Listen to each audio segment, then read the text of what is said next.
Hi, this is Felissa Rose. I'm Angela from Sleepaway Camp, and you're listening to Rock Video Rental.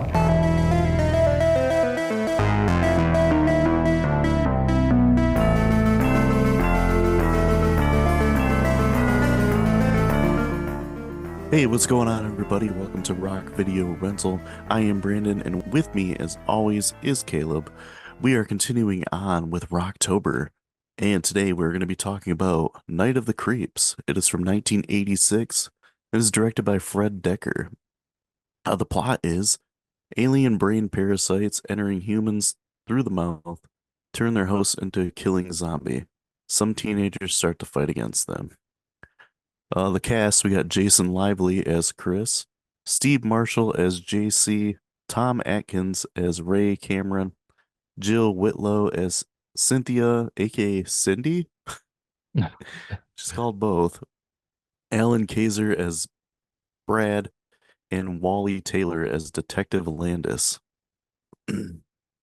Oh, this is a movie I've seen a fair amount of times. I have the Shout Factory like special edition Blu-ray that's got like interviews and all that kind of stuff in it. Okay. And my God, like this this Blu-ray is probably one of the best I've ever seen. Like it looks amazing on an HD TVs. Hmm. It's like super, super clear. It was probably the first thing I remember from putting that disc in. Like I couldn't believe like how clear and clean it looked. Like I don't know, that company does an amazing job with these old movies. But Uh, I'm assuming it's the first time you've ever seen this and probably the first time you ever heard of it. First time ever seen, yes. First time ever heard. I don't know. I recall seeing it on the shelf at a video store, Mm. through the years, but yeah, no prior really knowledge of what it was about or anything. So, Yeah, this is when it played on cable like a lot back in the day. I remember the first time I saw it, I caught maybe the last 20 minutes of it that my neighbor recorded on a tape because right after that, I think it was like it was either WCW or Monday Night Raw or something like that. So like I saw the end of this movie and I'm like, what is this movie? And then I ended up watching it like a few years later, but that was my first taste of this. man, dude, Um, you got the good part of it. yeah, the action-packed part of it. Hmm. This movie does, I feel like does a pretty good job of mixing like comedy, sci-fi, and horror all together. It's Yeah. it's got some good like comedic moments and it's not necessarily like a scary, creepy movie, but there's definitely horror elements in it. Oh yeah. And the sci-fi stuff is handled pretty well, especially with like the beginning with the aliens. That was, oh my gosh, I that was. always I always forget about that, and it always makes me laugh because the aliens look so ridiculous. Well, it was so funny because it started and I was like, I think I put it in my notes where I was just like, are we starting like this creep horror movie or is this like an alien movie? And then all of a sudden the aliens come out and I'm like, oh my gosh, what is going on? And Yeah, on top of that, I was just like, is this like almost a knockoff of the basic story of Critters kinda, yeah, where a little bit. I mean, they weren't, so it was a science experiment. It wasn't, escaped convicts or anything, but it just is kind of bizarre. So I don't know, like it honestly, I felt like it kind of took away from it. Yeah, Like I don't it know, has a like weird beginning, and then right after that we get like the 1950s black and white yeah. part of it, which is another weird way to like go with this movie. Um, yeah, the black and white ni 1950s stuff with neon teal and neon orange credits over top of it. I mean, it looks cool, but it's just a weird way to start an 80s horror movie. Well, I was very once it went black and white, I was like, oh, wait a minute, what happened? Like, is something not right? And I was like, did the color get off? And then at the credits, like you said, were in the bright colors. And I was like, wait, this is like super. So yeah, a lot of things clash at the beginning, not in a super horrible way, but just like you get the sci-fi space thing, which I believe is kind of questionable if they needed it or not. And then you go back to the 1950s black and white style, but like you said, with the neon colors. So yeah, just a lot going on. And I get what they did with it, but also it was kind of, I don't know, like stimulation overload or like too many directions at one time. Yeah. Yeah, it's definitely um oh, we're going this way. No, we're going this way kind of thing.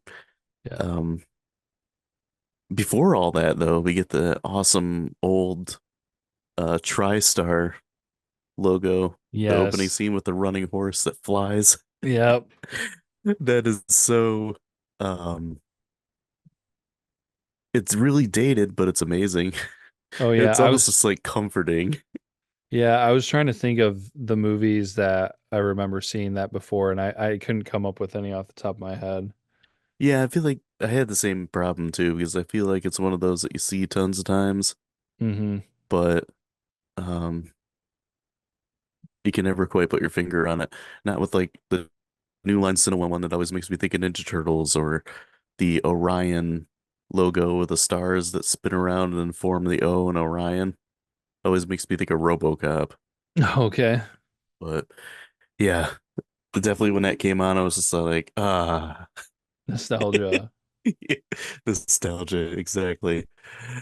Um, this has a decent amount of flashbacks in it. We're kind of like with the 50s stuff was when the capsule of the slugs that the aliens throw off lands on Earth and then it starts wreaking havoc on anything. But then at like the same time, there's this escaped mental patient that's going around with an axe, like hacking people up. So many things happening. Yeah, there's a lot going on. Oh, don't forget the girl who was in the car who was with her boyfriend knew the cop that Yeah. showed up. So like so much happening at the beginning. And it's obvious her and the cop had some kind of like past Yeah. too. Um, and like her boyfriend that goes off, they look for the capsule and he finds it and like one of the slugs jumps in his mouth. Uh, and she gets hacked up with an axe and then it's like boom, fast forward to current day. And then Hmm. we get Chris and JC, and Chris is played by Jason Lively, who was Rusty in National Lampoon's European Vacation. Yeah. And he's just awkwardly staring at this girl for like way too long. And uh, I think what this movie excels in the most is the chemistry between Chris and JC. They seem like legit friends to Yeah. me. Hmm. I thought that was done pretty well. And yeah, it was very interesting because it did capture um teen, early college, you know, Yeah, lifestyle and I don't know, the buddy comedy kind of stuff going on, yeah, which I totally was not expecting because I don't know, usually in these movies and horror movies it's just like you just get introduced to characters and then you get to know them just enough because they plan to kill most of them off. So it yeah, was kind of interesting how much focus was on their friendship basically. yeah. They give, and I feel like they give most of the characters like personality and like a backstory kind of thing, you know. You get to like know them a little bit before they get killed off, so then it, it has more impact when they do die, Hmm. which JC in this movie is just great.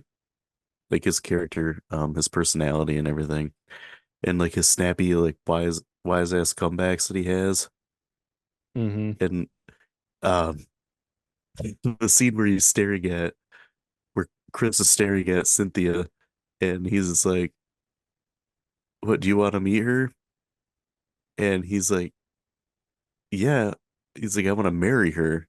He's like, "Well, you're gonna have to meet her first. I don't make the rules. That's just how it works, bud." Yeah. That cracks me up. And he's just like, like I said, just staring at this girl, and you can kind of see why. I mean, just like the picturesque '80s girl, but in her fluffy white sweater, very '80s sweater. Then we also get the captain of all the Chads, and his name's Brad, of course. Uh, the first time I saw this, I instantly recognized the guy from. Do you ever watch the old comedy show from like the '80s called Mama's Family, where it's like Uh, Vicki Lawrence dressed up like an old lady? no, I She's don't. like super sassy and has like her son and her daughter-in-law living with her. No, doesn't ring any bells. And she has her grandson living with her in the first couple episodes or first couple seasons, and his name is Bubba. And the guy that played Bubba plays Brad. Okay. But if you saw a picture of Mama from Mama's Family, you probably know what I was talking about. Okay. It was a pretty um popular thing.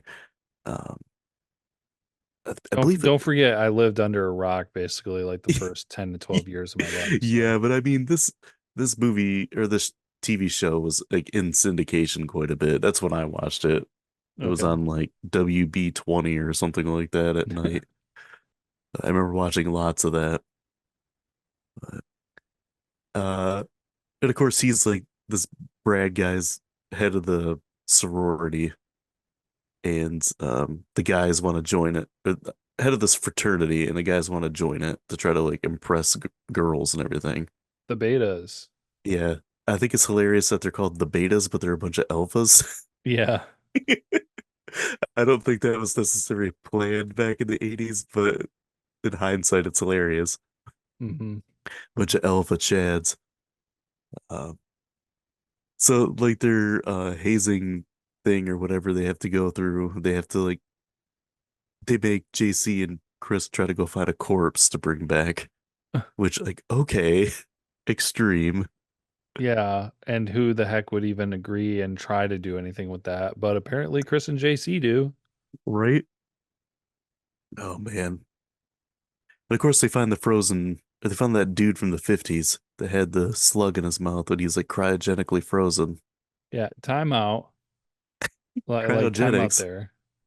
Well, I'm not even bothered by that. I'm not bothered by the cryogenics. Okay. They, so flashback, Yep. the corpse's name is Johnny. So Johnny finds the outer space container Yep. and it is swarming with slugs. And one jumps in his mouth, and of course, he dies. Uh, now, when we see this happen in the future in the movie and everything, like once you are taken by a like is in short order, you are like a zombie kind of a thing.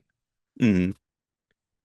How the heck did somebody find Johnny's body fast enough and know well enough that they had to put it on ice and put it in a lab? Well, that and what happened to all the other slugs. Exactly. That was going to be my next point. Like, Yeah, because they get all over the place in the current, quote unquote, current day. yeah. And so why, when the slug was in Johnny back then, why did not another slug get into whoever found him or like uh Pam's body because she was killed? Well, she was kind of beheaded, but whatever. Like this has a lot of questions that are not answered that kind of don't make sense in this Yeah. specific spot. But Yeah. A fair amount of loopholes, I guess. Um, I mean, and then of course, this is how, what? it's not horrible, but it Yeah, just like as makes soon you as the think. body was there, I was just kind of like, okay, come on. Just happens to be him. Yeah.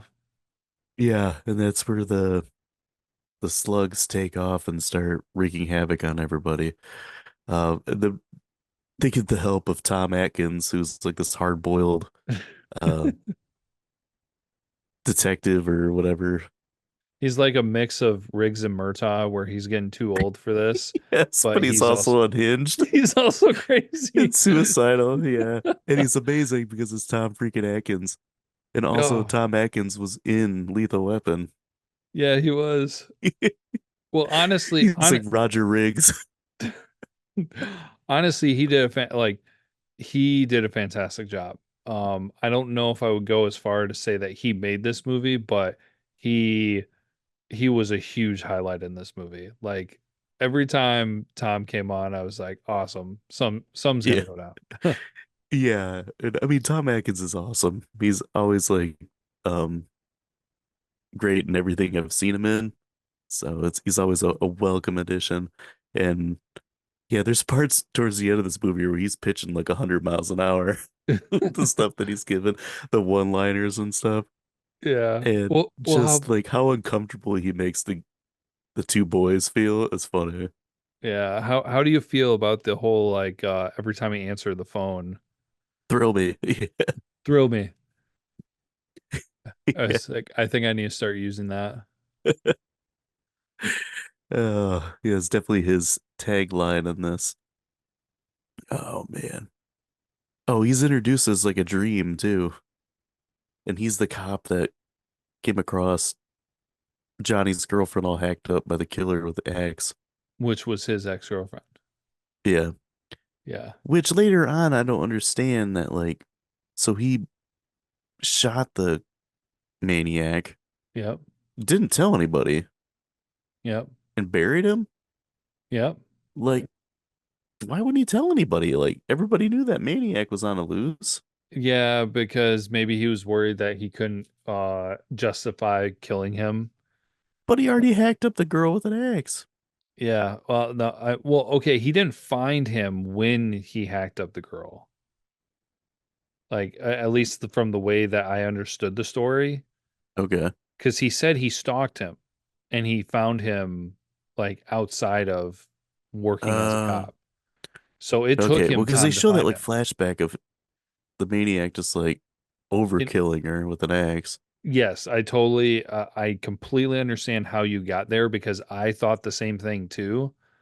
But then when he was telling his story, he said that it took him like weeks or something to track the guy down. Okay, that makes sense. Yeah, so he kind of went rogue. Yeah. Got it. Uh, Vigilante, hmm Death Wish style. It's just been revoked. Uh, I'll have what she's having. No. that's better. Oh man. So yeah, so the body came back. Yeah, yeah. And And the that's what body decides to go to the the sorority sorority house. house, Yeah. which I didn't really understand that aspect. Like what motivated it to go, because it wasn't motivated to go back to the last place it was living because that was out in the woods on the makeout point, whatever. It wasn't motivated to go back to where it lived. Like it was motivated for some reason to go back to the sorority house. Like I'm thinking it went there because that's where like the most people were in town. oh Maybe man, that's what the slug was like. We need to find more brains to feed on or something and multiply. That was my thought. yeah, that's And that's when possible. stuff starts going crazy and like people start getting infected and stuff with them. Hmm. Um, including JC, which every time I was like, ah, like no. Well, dude, I was thinking about it. Like, I mean, how unfair is it? This is two movies in a row that they have a handicapped person, and they're basically going to be screwed. Yeah, but I do like the way that he's presented, where it's just like, yeah, he's handicapped, but he's not like incapable, you know? Yeah. But then, of course, they He, have him fall down without his crutches, and then he gets taken advantage of by the slugs. yeah, and everybody always opens their mouth so the slug can jump in. Yeah. Oh, But not, that part too, like why is if did you notice the graffiti on the walls in the stall? no. Or, I mean, I did, but I didn't like read it. I like how in big letters written by JC said it's a Striper Rules, which you probably don't know, but Striper was a 1980s Christian hair band. That was a thing. Oh They yeah, wore no, all black and yellow striped I outfits. I knew those were a thing. I just did not know of any of them personally. Yeah, So they're by far the biggest one. interesting. Because they had a hit song and they got radio, like regular radio play and everything. I think they're still around to this day, Huh. but yeah. I was like, I don't know if anybody was writing Striper Rules on the on a bathroom wall. Uh, that always stood out to me. I do have something in trivia and facts that explains that, which is kind of funny, but get to that when I get to it. Uh, Yeah. So we JC gets taken out and Chris is too busy trying to score with Cynthia. yeah. Oh, we also get the dead cat too, the zombie Oh. cat, and there's a Mhm. zombie dog. Uh, so it infects all living things, not just people. I like too when when the slugs are done multiplying inside the body and they just like explode out through the face of the person. Like that's pretty effective and gross. Mhm. I really, we talked about how we really enjoyed Tom Atkins in this, and one of the things that I think is really good is how he, like I said, he makes the kids like feel uncomfortable, and he's telling uh Chris a story Mhm. about the axe murderer and everything, and he's just like, "Should you be telling me this?" Like while he's telling it to him. Uh, that always cracks me up, and like how Tom Atkins doesn't break, he just keeps saying it, keeps continuing on with the story, like he just needed to get that off his chest. Mhm. Yeah, like you said, he's suicidal. He's filling up his entire apartment with gas to asphyxiate himself or blow Well, himself up. yeah, well, before that though too is that which blowing yourself up doesn't really entirely make sense because you're probably going to blow up somebody else too, but Yeah, I think he was trying to asphyxiate himself. That's why he had um the tape on the door to seal it in. well, I think he had was playing with a lighter too, but either way, before that though, but once we what leads to that point is that his whole axe murderer guy comes back to life.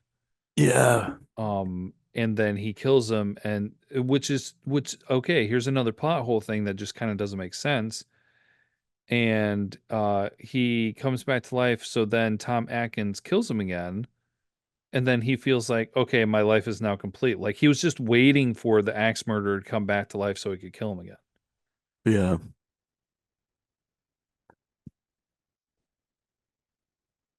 yeah. It comes like full circle almost. He Chris like tells him, oh, like JC died, like he left a recording and everything explaining what it was, and it's like these slugs that go in through your mouth and feed on your brain and turn you into a zombie. Like this is what's happening to everybody. Yeah, which that also too, talking about plot hole, because so many other people, whenever they got a slug, they turned so quickly. Like Brad. Yeah. Brad is a prime example. He turned so quickly. And then for some reason, JC got taken over by a slug, but he had enough time to record a message. Yeah. And Like, somehow get it to where he could find it. yeah, like so he had enough time to get from where he was back to the dorm and record a message in where most of the time people were like dead and possessed within a matter of a minute or two. Yeah. Who knows? Yeah, so now Tom Atkins' character like joins Chris and they're going to like save everybody. And of course, they have to stop at the police station and pick up weaponry. And of course, the guy handing out the weapons is Dick Miller because he always hands out weapons in movies. And that dude is in like absolutely everything. He's always great. Um, probably one of the greatest character actors ever. And he just passed away a couple of years ago. Never really got like too much of his due, but it cracks me up too that they're in a police station and uh Tom Atkins' character is just like it's like, yeah, I'm gonna need a flamethrower. And he's like, a flamethrower? Well, all right. And he walks in the back and pulls one out. I'm like, the police station just has a flamethrower laying around? Apparently. Yeah. And he's like, oh, you got papers for it? And he's like, well, I don't really have those. And then he holds a shotgun on him to like take them. Uh, and then they show up at the sorority and like they're trying to. Oh, before that, I guess we get the bus driver that swerves around the zombie dog. And they get that weird shot of like the bus driver's eyes like bugging out. Yeah, that was It kind of super remind me of weird. Large Marge from Pee-wee's Big Adventure, but it's like that style of like wackiness, and it's so like out of place, but it's funny. Yeah. And that they crash, and then like all the dudes from the frat die, but then they get like brain slugs on them, and they're walking around. We get some random nudity scenes of the sorority girls getting ready for their dates because it's the 80s. We had to have random nudity. And then Basically. yeah, after Tom Atkins shows up, uh like yeah, we get like the classic, probably most famous line from this movie other than Thrill Me is well girls, he's like, the good news is your dates are here. And then one of the girls is like, what's the bad news? Like, the bad news, they're dead. Oh my gosh. Yeah, that's just so funny. Like I said, Tom Atkins is always awesome. He Yeah. has so many one-liners and stuff in this. Um, including, we get like these idiots, the idiot dude bros, zombies breaking into the house, and he's like, it's Miller time. Blows the Oh, guy's head up. yeah. I had that written down in my notes. That was a bit ridiculous on that one. Yeah, that one was almost like a Mr. Freeze level. The Ice Age. The Iceman cometh. Yeah, the zombie Chads.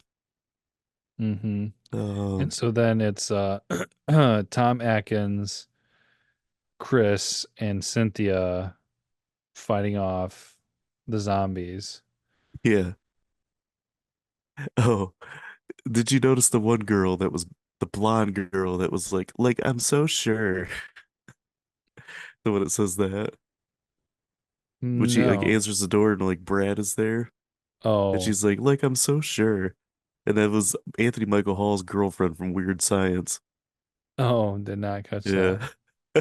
I knew I recognized her from somewhere, so I had to look it up on IMDb. I'm like, why does she look so familiar? Uh, yeah, because she says I'm so sure like two or three times within 2 minutes. Uh, Yeah, we get so Chris is like got the flamethrower, and then um Tom Atkins has got the gun, and well, Cynthia's got she was a lawnmower at one point, or one of them uses a lawnmower to save the other one. Yeah, Chris uses the lawnmower at one point. Yeah, he Well, puts it in the guy's face. yeah, Chris and Cynthia kind of swap back and forth a little bit with the flamethrower and the shotgun. Yeah. And then Tom Atkins was, yeah, going all Wild West with the revolver. Uh, and then we have like a tie-in from towards the beginning of the movie where the one girl comes back with a bunch of brains that she's gonna do a science experiment on. And of course, that's what the slugs are all over. And Hmm. Tom Atkins finds them in the basement, and there's just like hundreds of them all over these brain jars. And Tom Atkins has got like gas leaking. What is his deal with like gas leaking into a building and lighting a lighter? Right. But he does Chris and Cynthia get out, he does the thrill me and it blows everything up. Mm. Yeah.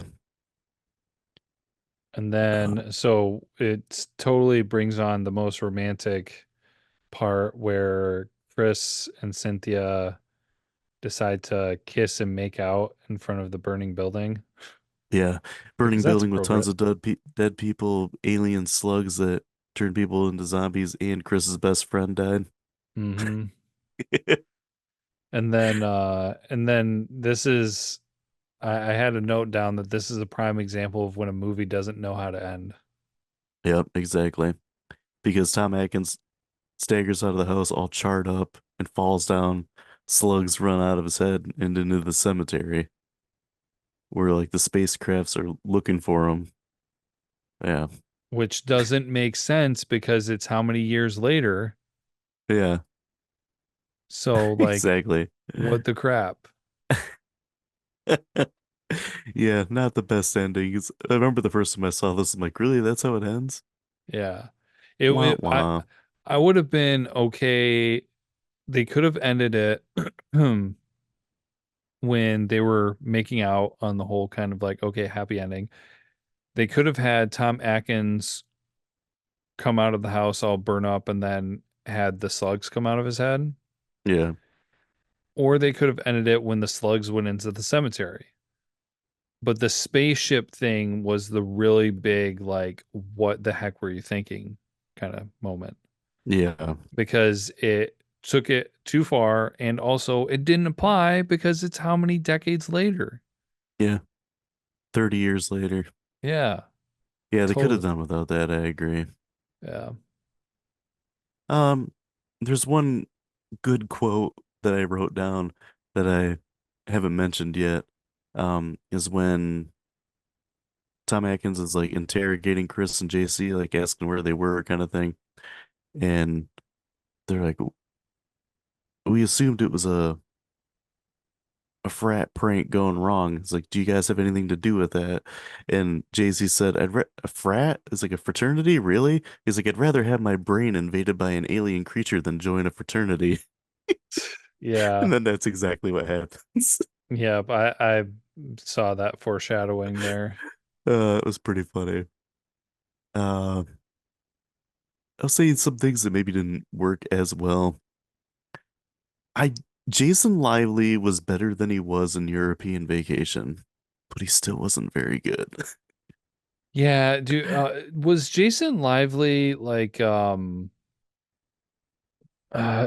of, I don't know if I would say typecasted would be the right word or what, but was he kind of the Wish version of Anthony Michael Hall? Yeah, kind of. I mean, he played Rusty Griswold after Anthony Michael Hall did. Yeah, I kind of feel like people used Jason Lively uh, to be like, hey, we want someone like Anthony Michael Hall, so let's get the next best thing, Yeah, Jason Lively. yeah, I could see that. I'm still amazed that he's Blake Lively's brother, like half brother. He's so goony looking, Yeah. just kind of goofy. Yeah, I don't get it, but um. Yeah, I don't think he was super strong in this. And then the one thing I think is just really corny is that I don't you probably didn't notice it, but all the characters are named after horror directors. Oh, nope. Did not Like notice. JC is John Carpenter, Oh, okay. and Chris's last name was Romero, like George A. Romero, who made Dawn of the Dead and Night of the Living Dead. Hmm. Um, yeah, all the characters. Cynthia's last name is Cronenberg, like David Cronenberg. Okay, I thought Tom I Atkins' recognized that character name. is Ray Cameron. Yeah. Detective Landis, Sergeant Raimi. Like, I get what they're trying to do, but it was just kind of it was a little too cheesy. But those are really my only nitpicks with it. I got some trivia and facts. You want me to jump into that? Rock. I don't have a whole heck of a lot for this, but I got a handful of things here. So, in an interview on the Blu-ray, Tom Atkins enthusiastically stated that of all the films he's ever starred in, this is his personal favorite. Um, he also said that he stated that Fred Dekker is one of the few directors that he would still love to work with. Hmm. So a fair share of this movie was shot in an old Woolworths department store that was converted into a makeshift studio. Oh, interesting. When Fred Dekker was asked during an interview why JC is handicapped, he replied, "There's no reason aside except that we just don't see it." So you can make a movie with a character who is handicapped without the story being about the fact that he's handicapped. Okay. According to director Fred Dekker, the prominent Striper Rules graffiti visible in the bathroom scene appeared due to makeup artist Kyle Sweet's relationship with future husband Striper frontman Michael Sweet. Okay. Yeah. So it makes sense. It's his wife. Yeah. Yeah. Greg Nicotero and Howard Berger um, play zombie extras in this. If you don't recognize those names, they are two of the most prominent makeup artists in Hollywood now. Okay. Fred Decker's roommate, Shane Black, worked on the script as well. Black also cameos briefly in the shot in a police station where the cop is on the phone with Tom Atkins' character. Oh, okay. And the next year, Atkins starred in Lethal Weapon, which was Shane Black's first produced screenplay. Rock. Yeah. The spaceship model was later used in Star Trek Deep Space Nine. Okay. And the last thing I got, this kind of blew my mind. This movie has a $5 million budget and it only made 591,000 in the box office. 591,000. Yeah. Wow. And I wasn't even sure if that was factual. And I looked it up across like a couple different platforms and they all said the same number. I don't know how this movie didn't make like any money. Seems like a really high budget for back then. And really for what it was, Yeah. I mean, the special effects were great. Hmm. I felt like, especially for the time, you know. Yeah. Because think about this came out, what, 2 years after Nightmare on Elm Street? And some of the special effects in this were better than Nightmare on Elm Street. True. But it also had a higher budget than Nightmare on Elm Street, though, so maybe that's not the best comparison. But grades, I pulled from IMDb and Rotten Tomatoes. What do you think they are? Grades. 6.0. 6.7. Okay. I mean, that's not bad. Rotten Tomato critic, let's give it a 75. 73. Ooh, hey. Audience 80. 70. Oh, And I guess I will go first. This is a movie I've seen quite a few times. It's pretty fun. Um, it does have a couple slow parts in it, which kind of hinder a little bit of rewatchability for me, but at the same time, it's under an hour and a half long, which I feel like is, I've said many times that no horror movie should be longer than an hour and 45 minutes, and this comes in under that. It's really in that sweet spot for, especially for 80s horror. Um, it's got some funny moments in it. It's got some memorable lines, and all in all, it's just like a cool idea for a movie. And I feel like I always struggle with horror comedy, but I feel like this one handles it pretty well. And I really like the chemistry between Chris and JC in this movie. I ended up giving it a 4.5 out of 5.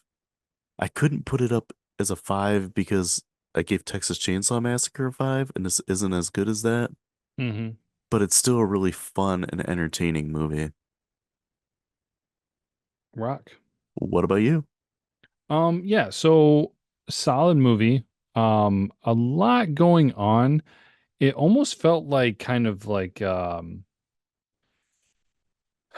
two movies mashed together A little because disjointed, yeah. yeah, there were two main portions of the movie. One was the college comedy um buddy friendship movie, and then Yeah. the other part was the horror movie aspect.